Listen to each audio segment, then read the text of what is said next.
to wage war against Jehoshaphat. So, unsa nga lugar? Ang Moabites and Ammonites sa ilahang ani nga time. So, verse 2, lingon ni ani, some men came and told Jehoshaphat, a vast army is coming against you from Edom, from the other side of the Dead Sea. It is already in Hazezon, or unsa na siya pabasa, Zon Tamar, that is in Gilead. Verse 3. Alarmed, Jehoshaphat resolved to inquire of the Lord, and he proclaimed a fast for all Judah.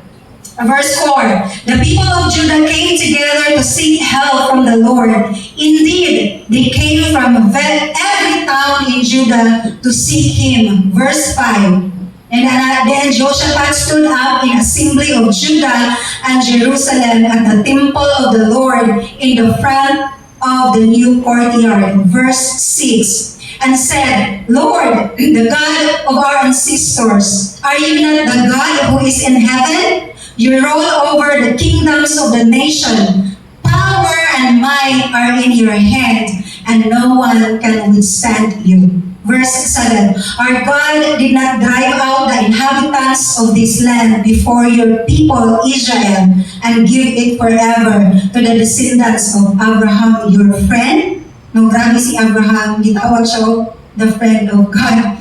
Now, and verse 8, they have lived in it and have built in it a sanctuary for your name, saying, verse 9, if calamity comes upon us with the sword or judgment, or plague, or famine, we will stand in your presence before this temple that bears your name, and will cry out to you in distress, and you will hear us and save us. 10. But now here are men from Ammon, Moab, and Mount Seir, whose territory you would not allow Israel to invade when they came from Egypt. So they turned away from them and did not destroy them. See how they are repaying us by coming to drive us out of the position you give us as an inheritance. Our God, will you not judge them? For we have no power to face this vast army that is attacking us. We do not know what to do, but our eyes are on you. 13. All the men of Judah with their wives and children and little ones stood there before the Lord. Then the Spirit of the Lord came on Jehaziel, son of Zechariah, son of Benaiah, the son of Jel, the son of Mataniah, a Levite and descendant of Asaph. As he stood in the assembly, he said, listen, King Jehoshaphat and all who live in Judah and Jerusalem, this is what the Lord says to you. Do not be afraid or discouraged because of this vast army, for the battle is not yours, but God's. Amen. So, ang kanina mga time is, ang kingdom ani sa kapanahonan ni King Jehoshaphat is nabahin ni siya no sa duha ka gingharian ang Israel sa ilahang nga time. So nabahin siya ang North Kingdom no, based ako ang research ko unsa giday history sa ilahang anong ingon ani ang nahitabo, and sa South Kingdom, which is ang Judah na diha naghari si Jehoshaphat gikan sa iyang papa nga si Asa. So nabahin siya no, and kanina time is gisulong sila sa kanang sa Ammonite o sa Moabite ani nga time. And grabe ang kung ato ang natiman na kaganina gikan sa ato ang pagbasa. Ang unang gibuhat sa mga tao is ilahang gikuan ang Ginoo nga, di ba? Gikan pa sa kanang sinugdanan sa kang Moses pa nga time, di ba imong maning gisaad nga lugar sa kanang mga descendants, no, imo man ning gisaad nga maangkon gyud ni sa descendants, no, sa mga Israelita ani nga time. And unsa na to nga verse Jai 17? 16. So yun siya. He said, 16, you will not have to fight tomorrow march down against them. They will climbing up the pass of Ziz, and you will find them at the end of the gorge in the desert of Jeruel. Mga bisura. Tongue twister ang kuan. Old Testament sa ilang mga pangalan. You will not have to fight this battle. Oh, Joshua bowed down with his face. Sabi dyan. You will not have to fight this battle. Yung padani, take up your position, stand firm, and see the deliverance of the Lord will give you. So Judah and Jerusalem, do not be afraid. Do not be discouraged. Go out to face them tomorrow, and the Lord will be with you. 18. Jehoshaphat bowed down with his face to the ground, and all the people of Judah and Jerusalem fell down in worship before the Lord. So grabe ilang pagpaubos. Then some Levites from the Kohatites and Korahites stood up and praised the Lord, the God of Israel, with a very loud voice. Tama daw in a very loud voice. So di ay ingon nga kanang maghilak pag maging atubang ta sa presence sa Ginoo, pwede di ay nga mawala ang demure, pagka-demure nato with a very loud voice. Early in the morning, they left for the di na magbasa ang uban kay wala na nang tanaw diri. As they set out, Jehoshaphat stood and yan sa ingon, listen to me, Judah and people of have faith in the Lord your God, and you will be have faith in the prophets, and you will be successful. Diyan nga verse kung sa ingon, have faith, and the Lord will upheal your God,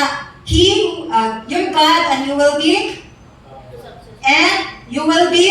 successful. 21. Ingon pa diyan na after consulting the people, after consulting the people, appointed men to sing to the Lord and to praise Him for the splendor of His, as they went out of the head of the army, saying, thanks to the Lord, His love endures forever. Verse 22, as they began to sing, the Lord set against the men of Ammon and Moab and Mount, who were invading Judah, and they were defeated. No, verse 23, the Ammonites and Moabites rose against the men from Mount to destroy that. After they finished slaughtering the men from, they have destroyed one another. Verse 24, when the men of Judah came to the place that overlooks and looked toward the vast army, and they saw only lying on the ground, no one had escaped. 25, so louder, found among them a great amount of equipment and clothing, and also articles of value more than they could take away. There was so much plunder that it took 3 days to collect it. So 26, on the fourth day, they assembled in the valley and where they praised the Lord. This is why it is called the valley of until this day. So 27. Then, led by Jehoshaphat, all the men of Judah and Jerusalem returned joyfully to Jerusalem, for the Lord had given them cause to rejoice over their enemies. 28. Basahan niyo louder.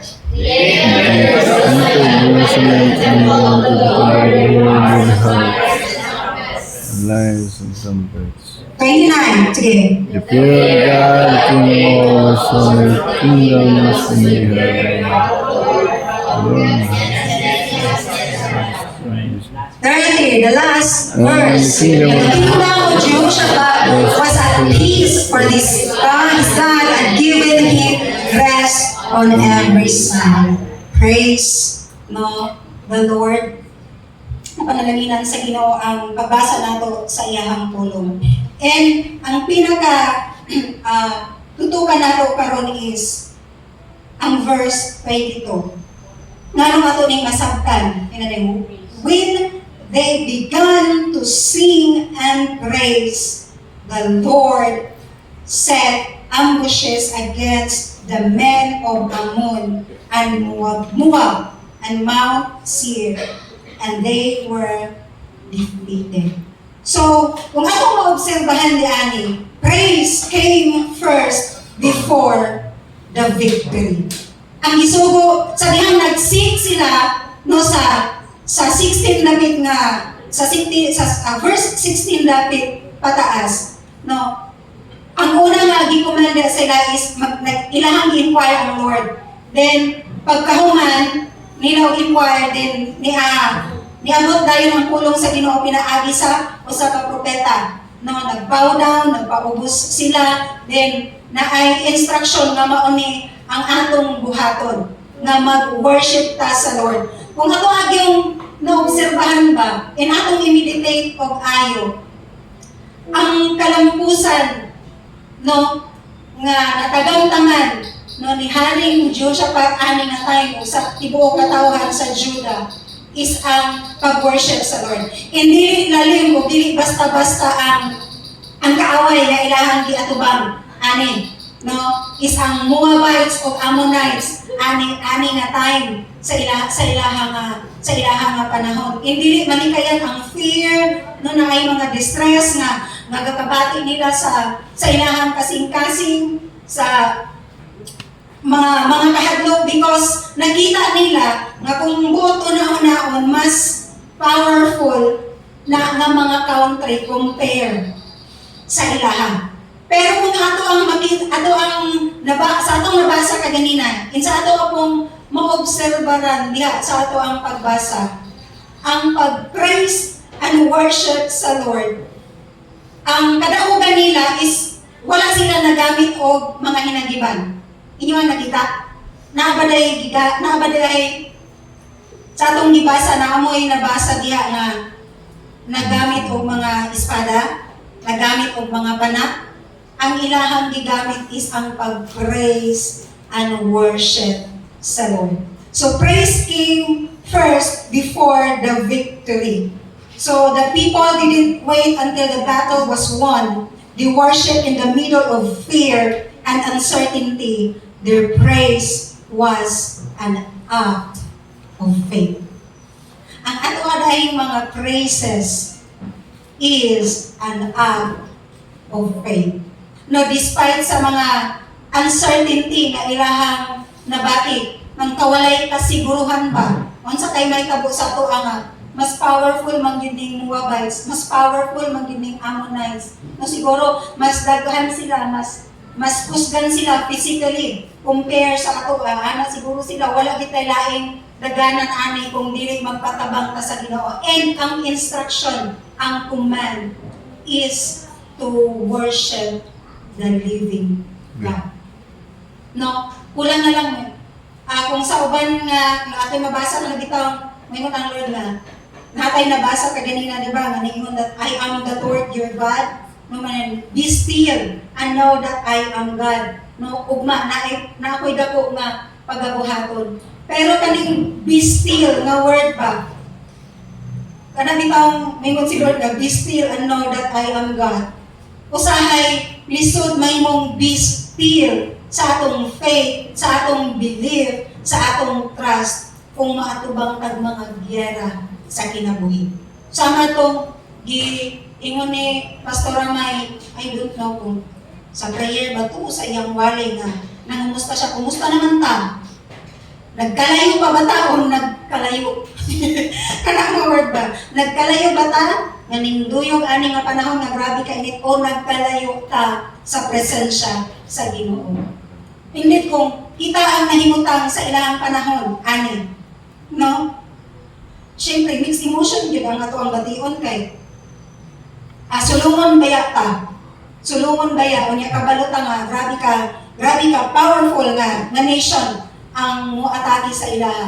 But grabe ang assurance sa Lord. No, when they began to sing and praise, the Lord set ambushes against the men of Ammon and Moab. Gipag-unay sila sa Lord.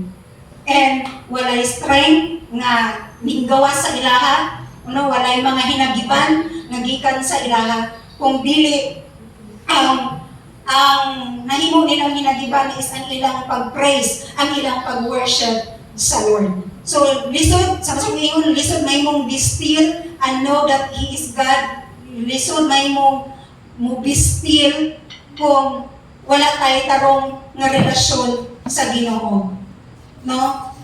And isa ko ni sa sige kong basa, nagbasa ko ganina ba, gikan sa chapter 16 up, paingon sa 30. Nang nimbalang ito kung sa diyang ako siyang dimeditate lagi, anang ang word sa Lord ba, nag-speak yun sa imuhang kasing-kasing.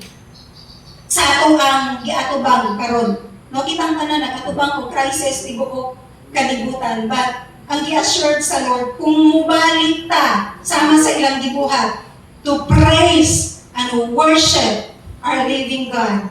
No, ang Ginoo mo set of ambushes sa spiritual nga realm para dili mo abot sa atoa ang mga panakong kami sa kaaway.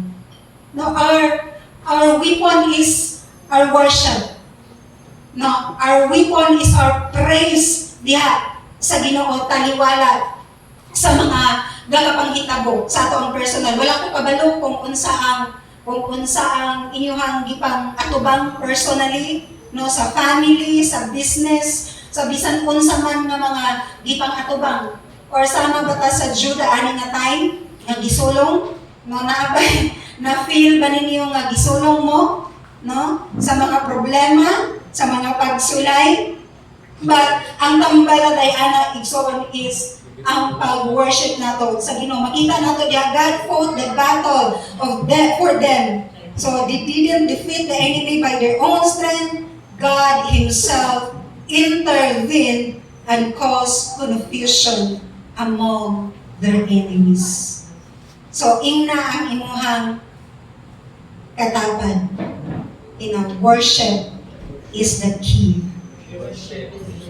So obedience activated God's power. Nag-obey sila sa pulong sa Ginoo nga gipaabot sa kinabuhi sa propeta nga mauni ang ilang buhaton. So kita po, isa may propeta sa ato karon, na Word of God, no, nagkalat ang Word of God sa FB, bisan sa TikTok na, no? Sa ato ang mga devotional, sa mga pag-follow up sa ato ang leader, sa ato ang pastor, nga maunay ka na bitang ang pag-obey nato is maoy isa po sa hinungdan na mahimutang victorious ani nga kinabuhi. So worship became a weapon instead of swords and shield. Their singing and praise triggered God's action. So kumusta ang ato ang mga personal na pag-worship sa Lord? Na ba?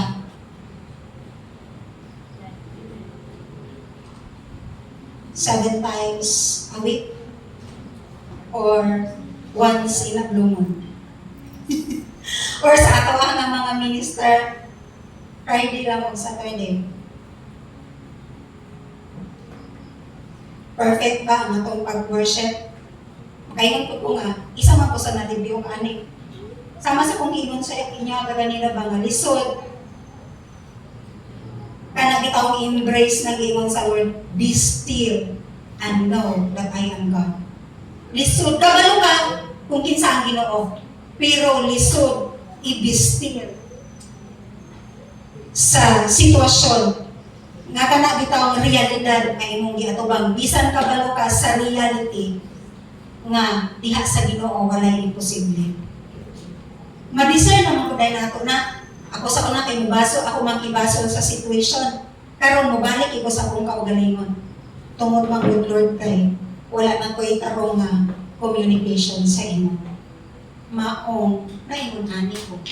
Mubasol ka sa tao, mubasol ka sa situation, pero walay angay dapat basulon. Labaw sa tanang dili ang Ginoo.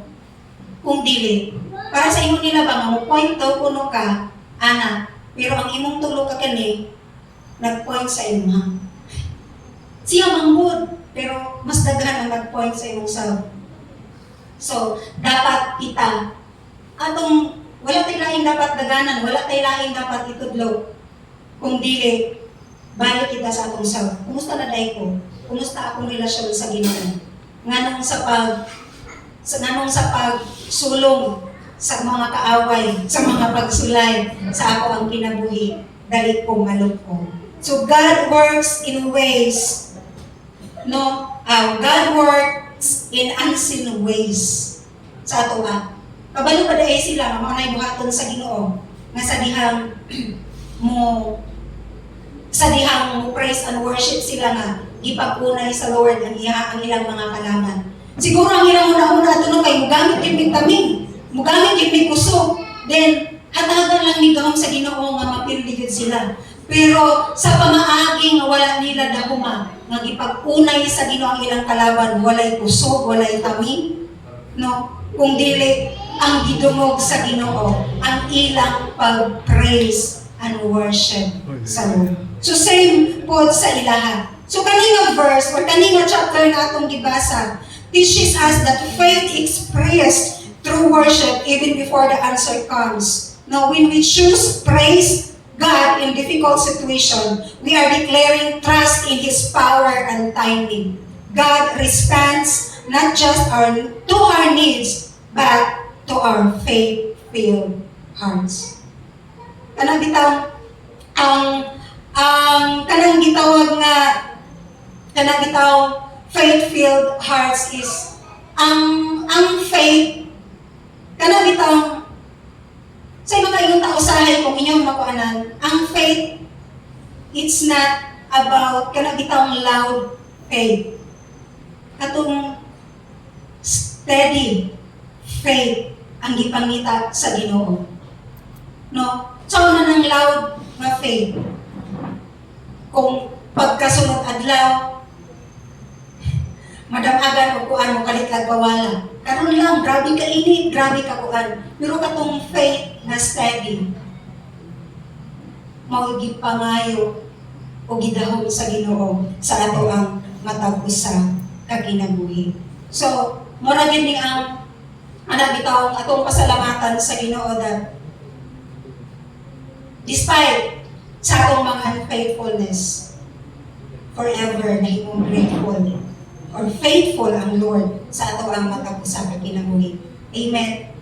So, let us kanang be honest once again sa Lord, no? Ang ato ang pag-praise kay nga Lord, kumusta na di ay tuod? Kumusta na di ay tuod? Niagi ba mo sa inyong kaugalingon na kanang kamo lang usa while naginuktok, while nagbasa sa pulong sa Ginoo, while nagbulat sa Rhema word, kanang bitong makameditate ka na, kumusta na di ko?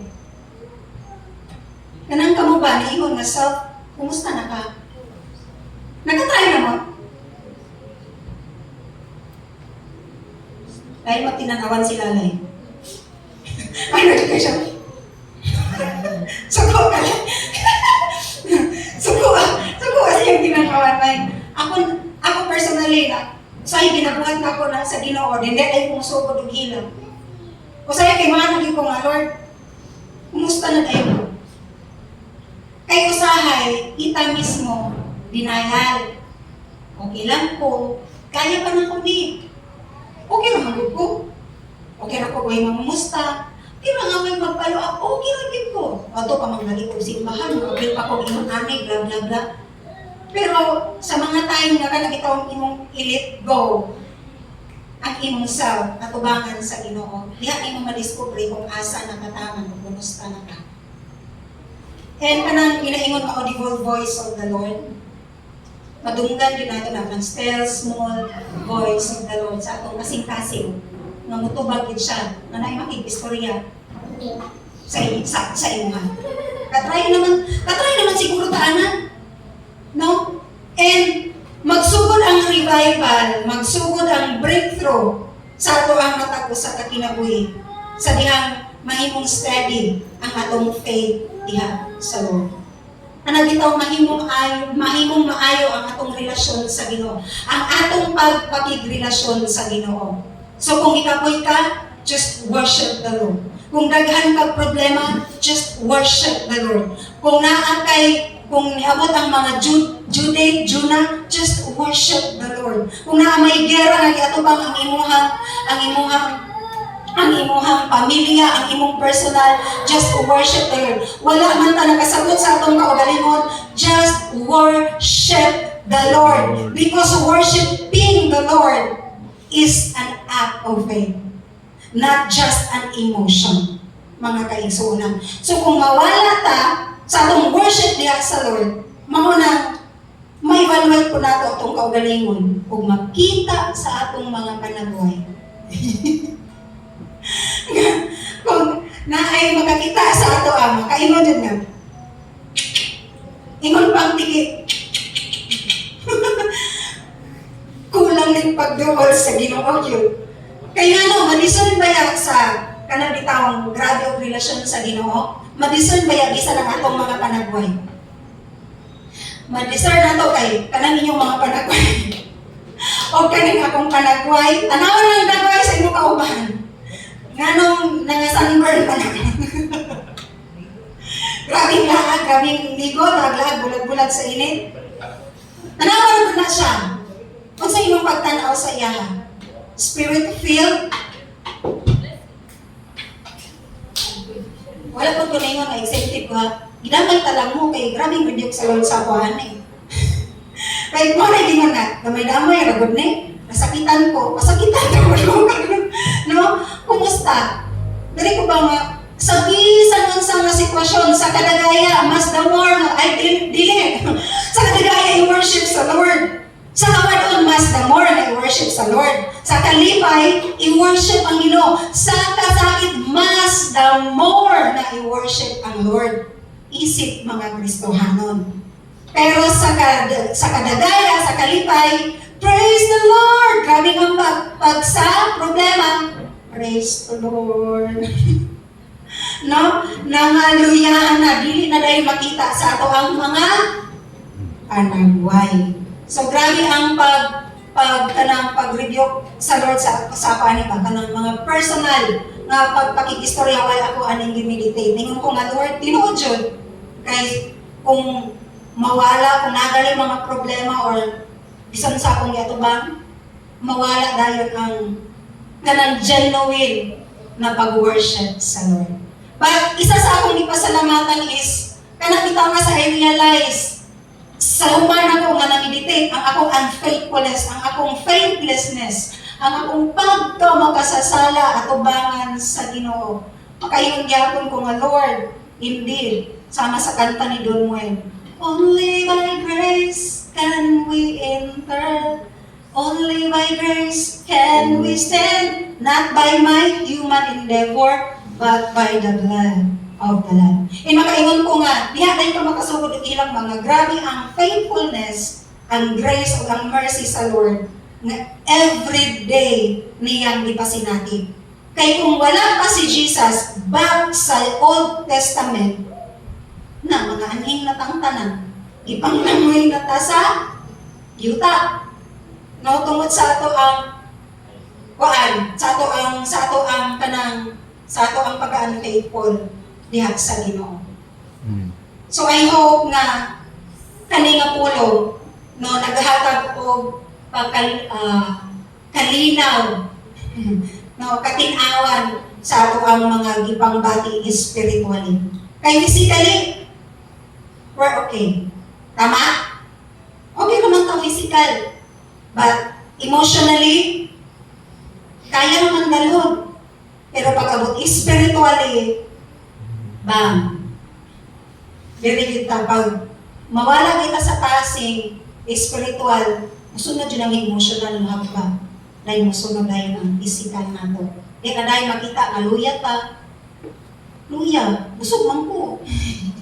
Luya lagi akong lawas, murag dili ka daog. Pero lahi na dito nga kaluya ang gipang bati nato. So sa bisan unsang nga sitwasyon, sa tibok kalibutan nga nagdala og makayunta uncertainty sa itong matagos sa kakinabuhi na murag walay kasiguruhan ng atong ugma ba. And na fear, no, sa itong kasing-kasing, din na kay personal, family nga mga pagsulay, isa ra ang susi. To worship the Lord. Amen. Amen. Let us all stand. And atong pasalamatan ang Ginoo karon nga ato ang mga bag-ab. At pasalamatan ang Ginoo na mahimutang grateful sa iya. So dapat mahimong magmaya ang atong kasing-kasing because ang pulong sa Ginoo kanunay nga nag-review, kanunay nga nag-correct, kanunay nga nagpahinumdum sa ato ang matag usa ka kinabuhi, no? Mo na nga makayunta nga Lord, grateful ko. No, grateful ko sa imuha tungod kay grabe ang imong grasya, grabe ang imong gugma nga gipasinati kanunay sa ako. So karon nga kagabi man atong ipasusi sa Ginoo ang atong matag usa ka kasing-kasing. Diya sa imong gitindugan, pangutan-a ang Ginoo ba nga usahay sa ingon ganina kay ang isa sa nature nato is anong itawang denial. No nga, okay ra ko.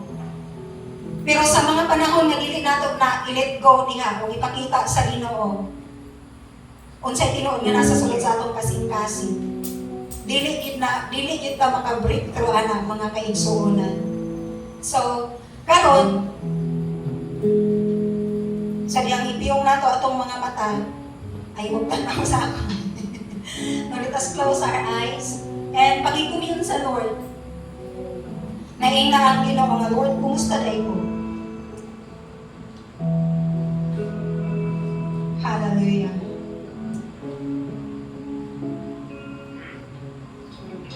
Sa imong kinasing-kasing nga Lord, ina ba? Lord, kumusta day ko?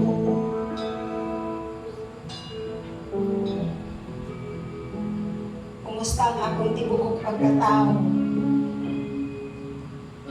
Kumusta ko? Hallelujah. Lord. Oh, thank you, Lord. Ikaw ang pinaka-nakakita sa among matagos sa kasing-kasing o na may mga panahon Ginoo nga wala nami kasabot sa among kaugalingon. Na may mga panahon Lord na magpa-asef me nga okay ra mi. Lord, ay mga panahon nga or most of the time Lord mahimong denial sa among kaugalingon. Kagaya na kung ipakita nga okay lang mi. Kagaya na mo nga okay ra kaayo. Maabot pa sa punto Ginoo na tungod sa amo ang pagpa-asef Ginoo nga okay ra kaayo mi. Dili na galing minuduol sa imong presensya nga mutugan sa tinuod namo Ginoo nga gibati o God. But tonight, Lord, nakita nimo ang kalaw sa kakasing-kasing sa imuhang katawan karon nakagabiyon o God. You know their situation. You know them, Lord, personally. Walay natago nga nakanilubisan ang pinakabutang nga nasa pinakauyukan sa ilang kasing-kasing. Walay natago nga nakanimo, O God. Bisan, Lord, ay mga panahon nga ang babaw sa among kasing-kasing. We go, Lord, I'm okay. But you know the truth, Lord, sa among matag sa kinabuhi, O God. But tonight, thank you for reminding us na ang susi sa tanan namong ipang-atubang, Lord, is to go back to our praise, to our worship nga nakanimo, O Diyos. Forgive us sa mga panahon, Ginoo, Lord, na napuno mi sa pagpakarong sa mga panahon Ginoo nga dili mo duol nga na kanimo. Sa mga panahon Ginoo nga dili mo kunsot nga na kanimo. Sa mga panahon Ginoo nga makaingon mi nga okay ra mi. Sa mga panahon nga dili mo sangpit nga na kanimo o God. Pasaylo kami sa among mga kalapasan Lord. Pasaylo kami Ginoo na ay mga time yun Ginoo nga magsalig kami sa mga kaugalingon nga pamaagi. Sa mga kaugalingon nga panghuna-huna. Sa mga kaugalingon, Lord, na strength and wisdom, O God, na mo'y makapaluya ka na mo, O God. Sa mga panahon na dili ka na mo ma-acknowledge, forgive us, Lord.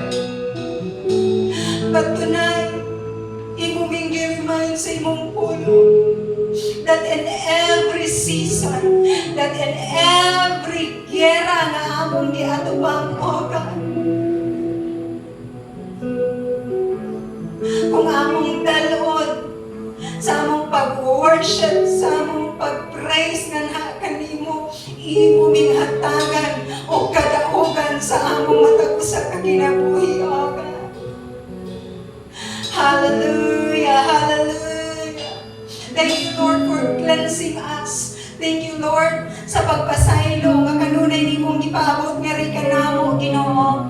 Nagmanipayo na nga among kasing-kasing tungod sa imong grasya, tungod sa imong pagkamaayo, Ginoo, sa among matag sa kaginabuhi, tungod sa imong gugma nga walay paglubad, O Dios. That's why forever na mahimong grateful ang among matag sa kasing-kasing, Ginoo. And starting tonight, Lord, imo Ginoo ang ma-revive ang amo ang praise and worship nga na kanimo, Ginoo. Revive us, Lord. Magkaroon og revival ang amo ang pagpakikistorya nga na kanimo, ang pagmeditate namo sa imong pulong, ang pagbasa namo sa imong pulong, ang among mga prayer, O God, magkaroon yun og tinuod nga pagkabuhi diha sa imuhang atubangan, O God. And Lord, in every situation, sa tanan nga panahon, sa tanan nga higayon, sa kalipay, sa kasakit, sa kagagayang man, Lord, pareha sa nahitabo, Ginoo, sa kapanahonan ni King Jehoshaphat, O God, ang ilang kahadlok, ang ilang pagsulay, ang gera nga ilang giatubang, Lord, ilang gihimo ang pagdayeg nga na kanimo, Ginoo, og imo silang gihatagan, Ginoo, og kadaugan, Lord, nga hangtod karon ning tatap sa kasaysayan, Ginoo, sa kasulatan nga nahimong inspirasyon sa among matag sa kakinabuhi, O God. Hallelujah. That's why karon nga kagabion, Ginoo, we will be forever grateful, Lord, as we praise you because, Ginoo, tungod sa imong pagkamaayo, mahimuming grateful, mahimuming magmaya sa imong katubangan, tungod sa imong gugma, padayon nga gugma nga walay paglupad sa among matag sa kakinabuhi. Hallelujah. We give you praise, Lord. Come on, let us give God a mighty clap of praise as we praise Him. Oh, hallelujah. We will be forever grateful to you, Lord, for your love, for your grace, for your mercy. Hallelujah! So dapat magmaya tayo isuon because victory is coming. Amen!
sa imong faithfulness sa among matag usa ka kinabuhi, O God. Oh, hallelujah. That's why, Lord, karon ka kagabhion, padayon ka namong ituboy, padayon ka namong ipataas sa among matag usa ka kinabuhi, O God. Oh, glory, glory, glory.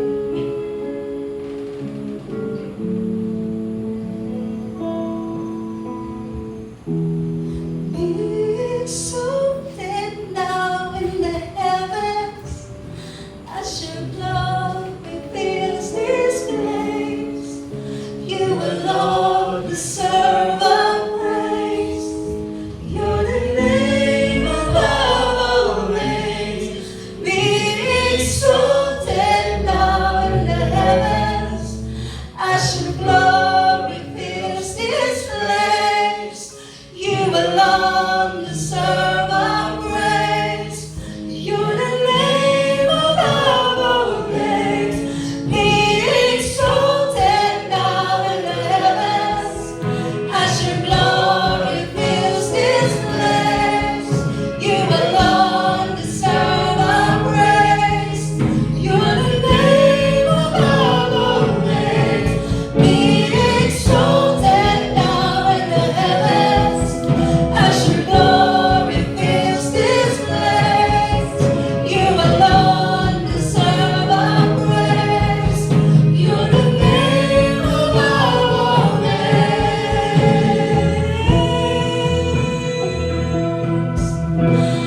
Oh, be exalted, Lord. Oh, be lifted up.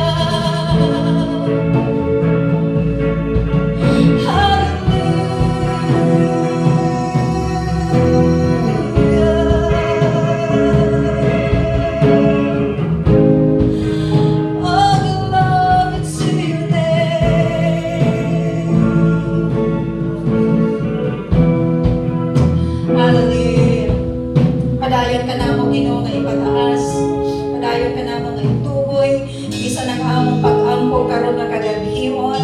Padayon ko na mong ipataas na kanimo ang among panimbahon ug mga adlaw, O God. Salamat, balang Espiritu Santo sa Dios. Padayon ka na mo nga i-invite ani nga David. Padayon nimong ing pagapunon nga David, O God. Salamat, Ginoo, bisan sa servant nga imuhang pagagamiton og mga adlaw sa kinabuhi ni Albert, O God. Salamat, Lord, sa pinasahig nga anointing. Salamat, Lord, sa fresh na revelation nga imong ipabot sa iyahang kinabuhi, O God.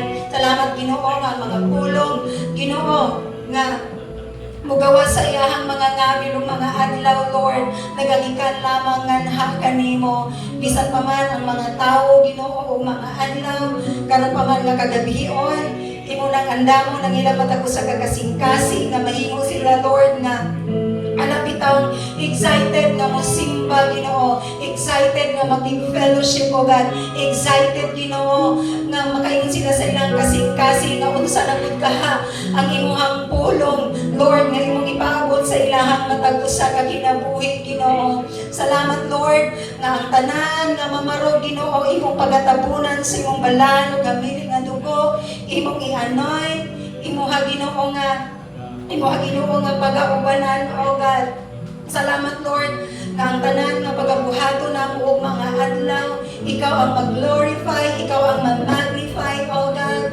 Salamat, Ginoo, nga kani nga David, imong pagapunon sa imuhang katawhan. Salamat, Lord, nga ang imuhang walay plano o buhat ang kaaway, Ginoo, nga mag-prosper ani nga David, Lord, because kani nga place gitabunan sa imong balaan o gamilit na dugo, Ginoo. And Lord, sa tanan nga mga Asheret, sa tanan, Ginoo, nga SOS, Ginoo, salamat, Lord, nga dito pa lang David, diri nga David sa Ashering, Ginoo, mabati na ang imong presence, O God, labi na sa pagsulod nila diri sa diri, Ginoo, nga David, ang imong paghikap ilang matagamtaman, Ginoo. Salamat, Lord, na ang imuhang gahom padayon nga masinati ang imuhang pag-uban padayon nga masinati o God sa tanan ugmang adlaw Ginoo. Holy Spirit, once again, you are welcome in this place, Lord. Salamat Ginoo nga kinipulos ang ganamit padayon imong proteksyonan ang every corner, Lord, ani nga room, ang every corner, ani nga lugar sa Alimars, Lord, imuhang pagatabunan sa imong balaan ug hamili nga dugo nga walay dawatang plano ug buhat ang kaaway nga ma-prosper ani nga David. We are praying Ginoo nga ang mga mata sa kaaway, Ginoo imong butahan o God, pinaagi sa imong balaan ug hamili nga dugo nga aron dili nila ni makita nga place, Lord, in the name of Jesus. Salamat Ginoo nga kani nga lugar mahimong secure because you are Jesus is Lord over this place, oh God. We continue to declare you are Jesus is Lord over our lives. You are Jesus is Lord over our family. In the name of Jesus. Bisag karon nga kagabion, Lord, sa among pagpamahuli. Salamat. Ngayon po may tabunan sa imong balalo, gamitin nga dugo, Lord, na makaabot mi sa among temporary nga pinayanan, safe and sound. In Jesus' name. Amen.